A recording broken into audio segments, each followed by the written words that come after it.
Hi friends, good morning and नमस्कार। मैं Bhavesh Kumar, business analyst, entrepreneur and transporter, आप सबका अपने इस चैनल में स्वागत करता हूं। दोस्तों, मैंने पिछले वीडियो में बातचीत की थी कि मैं एक ऐसी आइडिया आपके पास लेके आ रहा हूं जो 1 लाख बिजनेस अपॉर्चुनिटी आपके सामने रखेगी। आपका काम होगा उसमें से जो बेस्ट आपके लिए सूटेड है उसको सेलेक्ट करें और उस पर आगे बढ़ें। दोस्तों, ये अब हमारे लिए बहुत जरूरी हो गया है कि हम उन चीजों को फॉलो करें जिससे कारण से हमारा इंडिया भी मैन्युफैक्चरिंग हब बन पाए, हम चाइना से आगे निकल पाए। ये बड़ी ही खुशी की बात है कि CAT, Confederation of All India Traders Association, ने यह कहा कि हम सभी चाइनीज गुड्स का बहिष्कार करते हैं। उन्होंने एक स्लोगन दिया, इंडियन गुड्स आवर प्राइड। मेरे मन में उसी दिन से यह ख्याल था कि किस तरह से मैन्युफैक्चरिंग के लिए सबको कहूं कि करो। यह मौका है, एक पूरे वातावरण, पूरे संसार के वातावरण में यह परिवर्तन आ रहा है। भारत एक बहुत बड़ा हब बनने जा रहा है, लेकिन इसमें जो हमारी कमी है उसको चीन से और दूसरे देशों से समझते हुए हम आगे बढ़ेंगे, अपने लिए बेस्ट बिजनेस का चुनाव करेंगे। तो आइए बिना समय नष्ट किए हुए हम मुख्य बिंदु पर शुरू करते हैं। सबसे पहले दोस्तों, मैंने कहा कि कैट, जिसने यह घोषणा की कि Indian goods are our pride, छोटा मोटा एसोसिएशन नहीं है, 7.5 करोड़ मेंबर्स है। तो अगर यह इस बात को कह रहा और 3000 चाइनीज प्रोडक्ट्स के लिस्ट को उसने बायकॉटेड कैटेगरी में रखा है, तो इंपैक्ट आएगा। थोड़ी सी हम भी कोशिश करें, बहुत बड़ा इंपैक्ट आएगा। मैं एक बात और आपको यहीं क्लियर कर दूं, ऐसा नहीं है कि चाइना शुरू से ही बहुत बड़ा इंडस्ट्रियल हब था, बहुत बड़ा मैन्युफैक्चरिंग हब था, बहुत बड़ा एक नेशन था जो कि प्रोडक्शन में आगे जा रहा था। सिर्फ 1978 की बात कर रहा हूं, 1978-80 के पीरियड में चाइना की टोटल जीडीपी जो थी 150 बिलियन डॉलर के आसपास थी, जो कि आज 10,000 बिलियन डॉलर को क्रॉस करके, और यह लिया दुनिया जानती है। इसका एकमात्र कारण है manufacturing process, self business association और उसको बढ़ावा देने की प्रक्रिया। इसके पहले मैं एक और चीज आपको क्लियर करूं, कोई भी नेशन अगर इंटरनेशनल ट्रेड में आगे बढ़ता है तो उसके 3-4 ही मुख्य बिंदु होते हैं। ऐसी कोई भारी भरकम थ्योरीज और प्रैक्टिकल की चीज नहीं है यह। एक तो छोटी सी बात होती है किसी भी कंट्री का, किसी भी क्षेत्र में आगे बढ़ने का, कि उसके पास नेचुरल रिसोर्सेस ही कुछ ऐसे हैं। जैसे हमारे बिहार में मुजफ्फरपुर में लीची होता है, वो उसकी नेचुरल रिसोर्सेस है। नकलों में दशहरी आम होता है, ये एक नेचुरल रिसोर्सेस है, तो उसके कारण से आप आगे हैं। दूसरा है, आपके पास नेचुरल एब्सोल्यूट रिसोर्सेस नहीं है, रिलेटिव रिसोर्सेस तो है। मथुरा के पेड़ हैं, बड़े ही अच्छे हैं, बड़े लोग उसको पसंद कर रहे हैं, लेकिन इसका मतलब यह नहीं कि उसे कहीं बनाया नहीं जा सकता। रिलेटिवली कॉस्ट इफेक्टिव इनोवेटिव वे में ला करके उससे कहीं बेहतर पेड़ बनाए जा सकते हैं, अपग्रेडेशन उसमें किया जा सकता है। तो चाइना का जो पूरा कंसेप्ट था, पूरा गेम था, इसी पॉइंट को उसने उठाया, इसी पॉइंट को उसने एक्सलेट किया। बाकी जो लोग बातें कर रहे हैं ना कि बहुत बड़ा मैन्युफैक्चरिंग हब है, इनोवेटिव कंट्री, ऐसा कुछ भी नहीं है। रीजन है कुछ और। आइए एक एक रीजन को समझें और यह देखें कि हम कैसे उस बिजनेस को क्रिएट कर सकते हैं। फर्स्ट ऑफ ऑल, चाइना के बारे में जो एक भ्रांति फैलाई जा रही है कि बैकवर्ड चाइनीज प्रोडक्ट को तो हम कभी कर ही नहीं सकते। आपकी जानकारी के लिए एक बात की आप दिला दूं, यह मूवमेंट लगभग शुरुआत हुआ 2017 में। जिस समय यह मूवमेंट की शुरुआत की गई उस समय उसका इंपोर्ट हमारे कंट्री में लगभग 76 बिलियन डॉलर्स था। एक्सपोर्ट हमारा कम था, लगभग 1.5 के आसपास था। जब इस मूवमेंट की थोड़ी धार पकड़ी, अगले साल यह घट के सिंपली 70 बिलियन डॉलर पे आ गया और हमारा एक्सपोर्ट 14 बिलियन डॉलर बढ़कर हो गया। उसके अगले साल 2019-20 में यह और घटा और यह लगभग 65 बिलियन डॉलर आया और हमारा एक्सपोर्ट जबकि उसी समय में बढ़ के 16 बिलियन डॉलर तक पहुंचा। तो ऐसा नहीं है कि हम बैकवर्ड चाइनीज कहेंगे और उस पर कोई इंपैक्ट ही नहीं होगा। इंपैक्ट तो होगा, यह तय कर लेना है, हमें यह सोच लेना है कि इंपैक्ट लॉन्ग टर्म रहे। चीन के इस ब्रह्मजाल का, इस मायाजाल का, कि उसकी शक्तियों को चुनौती नहीं दे जा सकती। वह एक बहुत बड़ा औद्योगिक क्षेत्र है।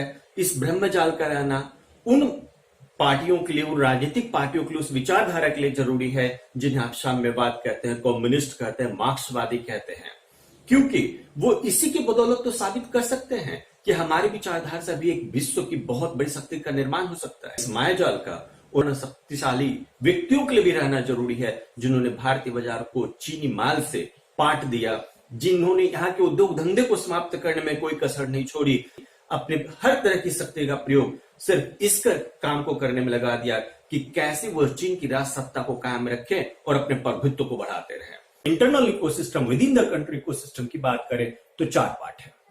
अब ये 4 पार्ट, मैन्युफैक्चर बनाने वाला, ट्रेडर, उस तक हम तक पहुंचाने वाला, प्रोडक्ट्स को यूजर्स जो हम यूज कर रहे हैं, इन्फ्लुएंसर्स भी हमारे साथ हैं, और गवर्नमेंट जो फैसिलिटेटर है। अगर ये 4 पार्ट एक साथ सोच ले कि हमें चाइनीज प्रोडक्ट को बायकॉट करना है, रियली समझो आधा काम तो हो गया। आप ऐसे भी देखें, आज जो पूरा विश्व है ये कोरोना वायरस के संदर्भ में चाइना को सबकी निगाह से देख रहा है।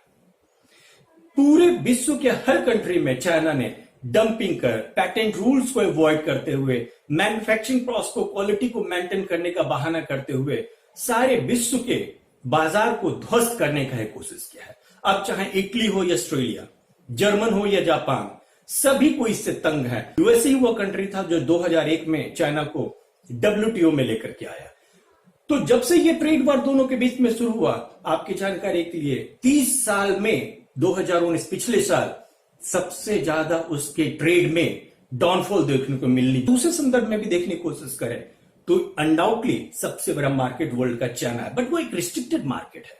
वहां पे जब एक कोरोना वायरस से रिलेटेड इंफॉर्मेशन सही ढंग से बाहर नहीं आ सकती, वर्ल्ड हेल्थ ऑर्गेनाइजेशन को वो हमेशा ही कंफ्यूज कर सकता है। WTO से कंफ्यूज है, कई 100 मुकदमे उसके ऊपर चल रहे होंगे इस मामले में, पेटेंट से रिलेटेड, IPR से रिलेटेड। तो वैसे कंट्री के ऊपर जिन्हें फेथ नहीं किया जा सकता, और एक ऐसा कंट्री दूसरे सामने है जो इंडिया जैसा कंट्री है, जो जब से वर्ल्ड ट्रेड ऑर्गेनाइजेशन, जिसका पहले फॉर्मेट गैट के फॉर्म में था, 1948 से हम गैट के रूल्स को फॉलो कर रहे हैं, वर्ल्ड ट्रेड ऑर्गेनाइजेशन के सारे रूल्स को फॉलो कर उसके साथ चल रहे हैं। तो जब हम कॉम्पिटिटिव फॉर्म में खड़े होंगे, अनडाउटली वर्ल्ड सिटीजन हमारा सपोर्ट करेगा। वर्ल्ड के सेकेंड लार्जेस्ट पॉपुलेटेड कंट्री, इतना बड़े मार्केट को कोई आसानी से नहीं छोड़ सकता, और इतना बड़ा मार्केट अगर किसी प्रोडक्ट को बायकॉट करता है तो उसका एक लॉन्ग इंपैक्ट तो आना तय है। तो टेक्नोलॉजी, इनोवेशन, अपग्रेडेशन, ऐसे 3 फैक्टर्स हैं जो कि रिलेटिव एडवांटेज और एब्सोल्यूट एडवांटेज दोनों को चेंज कर पाने में सक्षम है। चाइना ने पहले का नहीं, दूसरे का ज्यादा सहारा लिया, रिलेटिव कॉस्ट एडवांटेज पे जोर दिया। उसके भी 2 तरीके उसने अपनाए। एक तरीका था वैसा तरीका जिसको आप कहते हैं cost effective market penetration, means वैसे मार्केट के बारे में सोचना जिस मार्केट में हमें प्रोडक्ट्स को डालना है, क्वालिटी का कोई ख्याल नहीं रखना है, कॉस्ट को मिनिमम रखना है, और उस मार्केट में गुड्स के वैल्यूज इतने कम कॉस्ट में डंप कर देना है, डाल देना है कि लोगों के पास उससे बेहतर कोई दूसरा ऑप्शन ही नहीं रहे। नॉर्मली आप देखते होंगे चाइना हमारे कंट्री में, चाहे वो गणेश जी की मूर्ति हो, या दिवाली के दिए हो, या झालर हो, बिजली के दूसरे सामान हो, उसको यह देखते हो कि इंडियंस इसको किस कॉस्ट पे खरीदते हैं। उन्हें कॉस्टिंग मालूम हो गई, क्या स्टैंडर्ड, क्या क्वालिटी चाहिए। भाई दिवाली के दिए तो हमें भी रात भर के लिए चाहिए, उनके पास भी क्लियरिटी है। अब उसमें उन्होंने कॉस्टिंग को डाउन करना शुरू किया, जो प्रोडक्शन था उसको लार्ज स्केल मैन्युफैक्चरिंग प्रोडक्शन किया। भाई 10 करोड़ की जरूरत होगी दिए की 10 करोड़ प्रोडक्शन कर दो, कर करके आपके मार्केट में डंप कर दिया, और इस तरह से उन्होंने कॉस्ट एडवांटेज ले लिया, डंपिंग एडवांटेज ले लिया, लार्ज स्केल मैन्युफैक्चरिंग एडवांटेज ले लिया। दूसरा जो तरीका था वह तरीका तो निंदनीय है, फिर भी जिस तरीका को उन्होंने तैयार किया उसको कहते हैं competitive cost and reverse manufacturing. Means अगर किसी प्रोडक्ट के बारे में मालूम है कि इस प्रोडक्ट को, उसमें क्वालिटी जो भी स्टैंडर्ड है उसको मेंटेन करते हुए इस कॉस्ट पर बेचा जा सकता है, तो पहले उस प्रोडक्ट को, द बेस्ट क्वालिटी उस प्रोडक्ट की जो पॉसिबल है, अपने कंट्री में मंगाया, उसकी स्टडी किया क्या क्या इसमें है। मोबाइल फोन है, मोबाइल फोन कैसा कैसा इसमें सिस्टम है, ये इसमें मेगापिक्सल कैमरा है, इसमें मेमोरी कार्ड है क्या क्या, उसको देखा, कॉपी किया, उससे थोड़ा अपग्रेडेड वर्जन तैयार करके उसी कॉस्ट में, उससे डाउन कॉस्ट में सेल कर दिया। ये जो दूसरी एडवांटेज थ्योरी है, जिसमें ना तो रिसर्च एंड डेवलपमेंट पे कोई खर्च करना है, ना इनोवेशन पे, केवल थोड़ी सी अपग्रेडेशन और किसी भी पैटेंट टेक्नोलॉजी का एडवांसमेंट भी सबसे कोई मतलब नहीं है। और इसका सीधा साधा जीता जागता नमूना है, एक भी ऐसा इंटरनेशनल प्रोडक्ट नहीं है, चाहे वो मोबाइल हो या टीवी हो या कुछ भी, जिसमें चाइना कहे कि that is innovated from China. एक भी उसके साइंटिस्ट नहीं है जो नोबेल अवार्डेड हो, जिनको कि किसी एक थ्योरी पर देने के लिए कोई एक अवार्ड, नोबेल अवार्ड मिला हो या कोई इंटरनेशनल रिकॉग्निशन मिला हो। उनकी प्रोसेस सिंपल है, प्रोडक्ट को लाना है, थोड़ी सी उसमें अपग्रेडेशन करनी है, कॉस्ट को कॉम्पिटिटिव करना है, रिवर्स मैन्युफैक्चरिंग करके सेल करना है। अब इन दोनों परिप्रेक्ष्य में देखें तो ऐसी कौन सी एडवांस टेक्नोलॉजी जो हम नहीं कर सकते हैं, तो हमारे यहां तो जन्मजात एक्सपर्टीज है हर क्षेत्र में। आप लोहे की बात करते हैं, हमारे यहाँ लोहा है।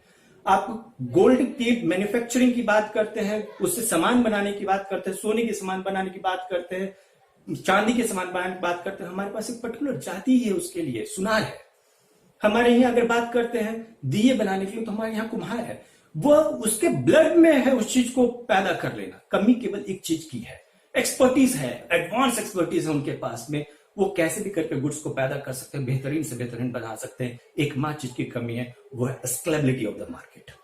वो स्केलेबल नहीं करना जानते, उस प्रोडक्ट को लार्ज स्केल पर प्रोडक्शन नहीं करना जानते, इंडस्ट्री उनको सपोर्ट नहीं करती। ऐसी कोई हमारे पास थिंकिंग प्रोसेस नहीं है जिससे कारण उनके गुड्स को हम एक इंटरनेशनल गुड्स में चेंज कर दें, उनके गुड्स को इतना कॉस्ट इफेक्टिव बना दें कि चाइना क्या विश्व के किसी देश की हिम्मत नहीं हो कि उनको चैलेंज कर पाए।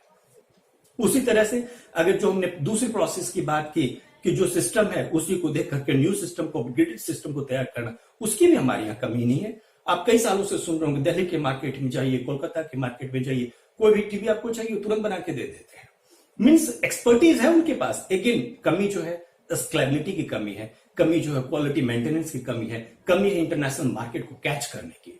तो जहां तक एक्सपर्टीज की बात है, हम एक्सपर्टीज को हमेशा ही ग्रेजुएशन और आईटीआई के सर्टिफिकेट से देखते हैं। एक्सपर्टीज उस पर डिपेंड नहीं करता। पहले तो हमें यह सोच बदलनी है कि एक्सपर्टीज का मतलब more and more brilliant in production है। हम ट्रांसपोर्ट के क्षेत्र में हैं, हमारे इंजन का काम जो मैकेनिक कर रहा होता है उसकी कोई डिग्री नहीं होती है, हमारे जो गाड़ी चला रहा होता है उसकी कोई डिग्री नहीं होती, लेकिन बहुत बड़ी उसमें क्वालिटी होती है। हजारों ड्राइवर को वह ड्राइवर बना देता है, एक ड्राइवर जो हमारी गाड़ी को चलाता है। एक मैकेनिक कैसे भी गाड़ी आप लाके, ट्रक लाके दे दो, वो ठीक कर देता है, उसकी एक्सपर्टीज है। उसके एक्सपर्टीज को इक्विवेलेंट वैल्यूएशन देना पड़ेगा, जो कि हम एक ग्रेजुएट और मास्टर्स डिग्री को देते हैं। तो जहां तक की बात है एक्सपर्टीज की, एक्सपर्टीज भी नहीं मानता हूं मैं कोई फैक्टर है। बस एक फैक्टर है कि न्यू चेंज इन्वायरमेंट में जो टेक्नोलॉजिकल इनोवेशन और सपोर्ट उनको देना चाहिए, वो टेक्नोलॉजिकल इनोवेशन सपोर्ट हमें देना होगा। लास्टली, तो इन सभी इन्वायरमेंट को अगर देखें तो मैं यह मानता हूं कि हमारे देश का एक पूरा बहुत बड़ा समाज है जो मैन्युफैक्चरिंग करने की कैपेबिलिटीज रखता है। जरूरत है सिर्फ जो आगे ट्रेडर्स है वो उनको थोड़ी सपोर्ट करे, गवर्नमेंट कैपिटल सपोर्ट करे। गवर्नमेंट भी इस मामले में तैयार है, ढेरों योजनाएं चल रही हैं। तो ऐसे कंडीशन में जो एक्सपर्टीज बैठे हुए हैं, जो एक्सपर्ट्स बैठे हुए हैं, उनकी रिस्पॉन्सिबिलिटी हो जाती है कैसे इस सिस्टम को स्केल अप करें, कैसे इसको आगे लेके जाए।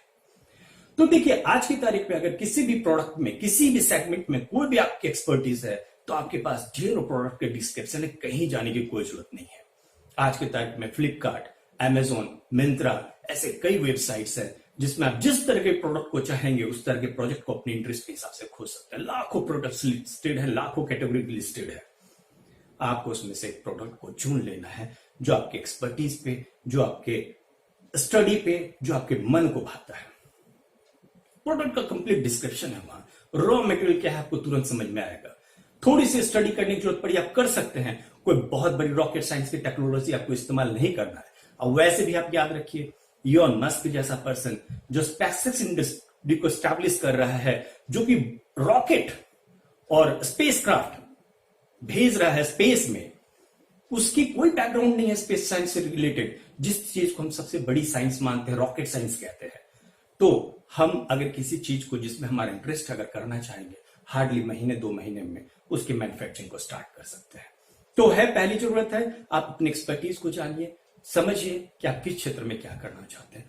प्रोडक्ट आपके सामने होगी, उसकी मार्केट को, आज आपको मार्केट की प्राइस जानने के लिए, बाइंग बिहेवियर जानने के लिए बहुत ज्यादा कोशिश करने की जरूरत नहीं है।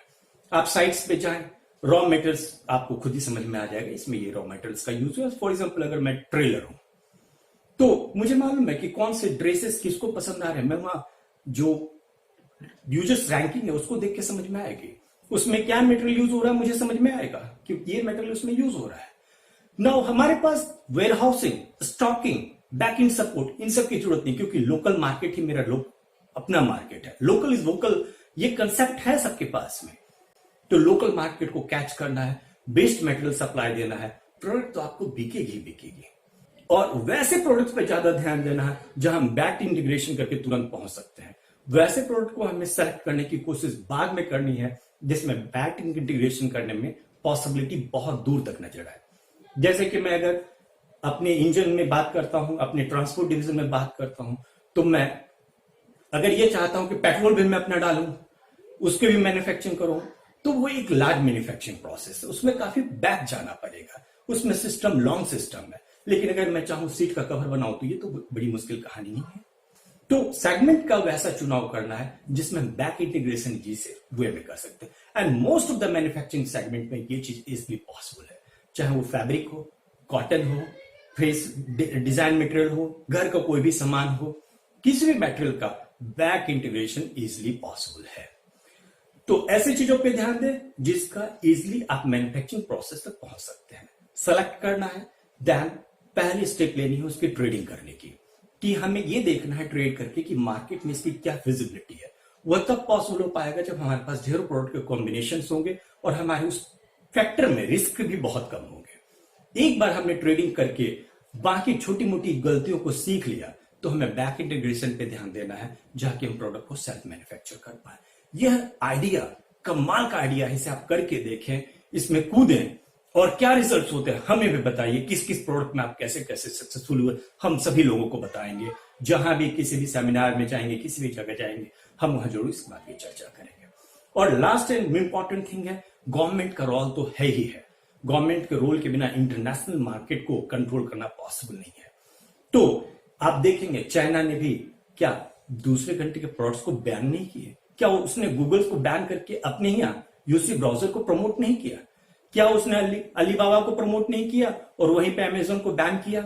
फेसबुक को उसने कंट्री में घुसने नहीं दिया, उसने रिन को एस्टैब्लिश किया, उसको आगे बढ़ाया। तो आप वैसे ही हमारे भी कंट्री के गवर्नमेंट को इस प्रोसेस को तो ध्यान देना होगा। जो ऑलरेडी इंटर्ड है उसके ऊपर मैं नहीं कह रहा हूं कि उसको बैन कर दें या रोक दें या प्रॉब्लम क्रिएट करें, ये इंटरनेशनल कम्युनिटी में एक रॉन्ग रिजल्ट लेके जा सकता है। बट न्यू एंट्री को तो ब्रेक किया जा सकता है। न्यू एंट्री में उसी तरह से अगर देखें, कुछ ऐसे एंट्रीज हैं जिसको चाइना ने परमानेंट एक तरह से बैन ही कर रखा है, लगभग ऐसे 40 कैटेगरीज हैं। और फूड इंडस्ट्री में तो आप उसके एंटर कर ही नहीं सकते, इतने लाइसेंसिंग के प्रोसेस हैं, इतने सर्टिफिकेट्स आपको लेंगे, चाइनीज लैंग्वेज में हर चीज का डिस्क्रिप्शन देना, वो तो आप कर ही नहीं सकते।